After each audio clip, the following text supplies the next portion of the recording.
कराची में inter board के जारी करदा नताइज पर शुकूक व शुबहात का इजहार हो गया है। तलबा नताइज से मुतमईन नहीं है। तहफ़्फ़ुज़ात पर गवर्नर सिंध भी हरकत में आ गए। नताइज की बाज़ गश्त सूबाई असम्बली में भी सुनाई गई।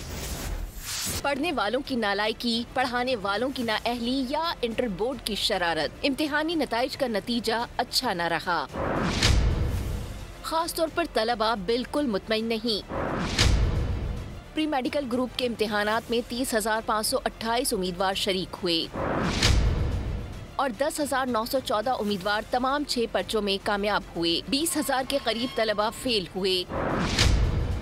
प्री इंजीनियरिंग ग्रुप में 22,973 उम्मीदवार शरीक और 6,674 उम्मीदवार कामयाब, जबकि 17,000 के करीब फेल हुए।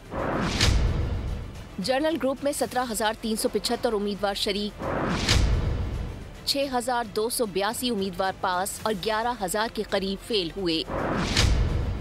इतने खराब नताइज पर गवर्नर सिंध भी इजहार तशवीश कर गए। कामरान टिसौरी ने चेयरमैन इंटर बोर्ड से रिपोर्ट तलब कर ली।